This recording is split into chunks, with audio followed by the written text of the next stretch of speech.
கர்த்தருக்கு ஸ்தோத்திரம். காலை மன்னா. நீங்கள் ஏன் பிடிக்கப்பட்டீர்கள்? உடனே இயேசு கையை நீட்டி பேதுருவை பிடித்து. மத்தேயு 14:31. தேவன் நமக்கு அடைக்கலமும் பலனும் ஆபத்து காலத்தில் அனுகூலமான துணையுமானவர். ஜலங்கள் கொந்தளித்து பொங்கினாலும் நாம் பயப்படோம். சங்கீதம் 46:1-3 வரை என்று சங்கீதக்காரனோடு சேர்ந்து பேதுருவும் இப்போது பாடக்கூடும். கர்த்தராகிய இயேசு கிறிஸ்துவின் அற்புதமான அன்பு இங்கே வெளிப்படுத்தப்படுகிறது. பேதுரு அல்ல, கர்த்தராகிய இயேசுவே தமது கரத்தை நீட்டினார். பேதுரு கர்த்தராகிய இயேசுவை பிடித்து கொள்ளவில்லை, கர்த்தராகிய இயேசுவே பேதுருவை பிடித்தார். அன்பான தேவ பிள்ளையே, கர்த்தராகிய இயேசு நமக்கு செய்திருப்பது இதுவே. பாவம், வியாதி, துன்பங்கள் ஆகிய சமுத்திரத்தில் நாம் அமிழ்ந்து போய்கொண்டிருந்த வேளையில் கர்த்தராகிய இயேசு நம்மை அணுகி வந்து தமது கரத்தை நீட்டி நம்மை பிடித்தார். கர்த்தராகிய இயேசு பேதுருவை பிடித்த பின்னர் அவர்கள் இருவரும் தண்ணீரின் மேல் நடக்கத் தொடங்கினர். இனி அமிழ்ந்து போகக்கூடிய ஆபத்தோ பயமோ இல்லை.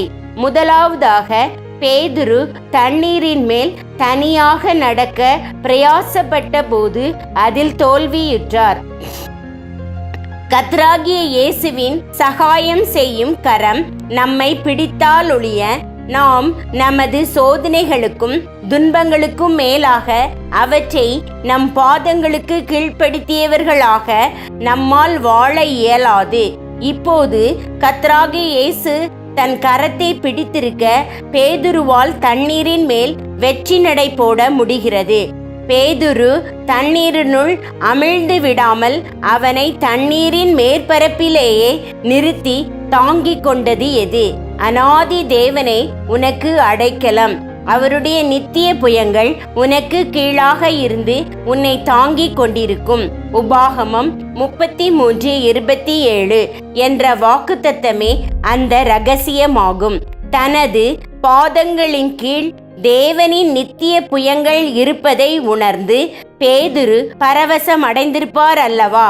நமது கரத்தை கர்த்தராகிய இயேசு பற்றி பிடித்து கொண்டிருக்கிறார் என்ற விசுவாசம் நமக்கு இருக்கும்போது நமது சோதனைகளை நாம் நமது பாதங்களுக்கு கீழ்ப்படுத்தி கொண்டு அவற்றின் மேல் தைரியமாய் நடக்கக்கூடியவர்களாய் இருப்போம். நாம் அமிழ்ந்து போவோம் என்ற பயம் நம்மில் ஒருபோதும் இராது. தான் எதற்காக பிடிக்கப்பட்டாரோ அதை பிடித்து கொள்ளும்படியாக பரம அழைப்பின் பந்தய பொருளுக்காக லக்கை நோக்கி தொடர்வதாக அப்போஸ்தலனாகிய பவுல் கூறுகிறார். நான் அடைந்தாயிற்று என்று எண்ணாமல் கிறிஸ்து இயேசுவினால் நான் எதற்காக பிடிக்கப்பட்டேனோ அதை நான் பிடித்து கொள்ளும்படி ஆசையாய் தொடர்கிறேன். பிலிப்பியர் 3:12. அன்பான தேவ பிள்ளையே, கர்த்தர் உம்மை ஏன் பிடித்திருக்கிறார் என்பதை நீர் அறிவீரா? ஆமேன்.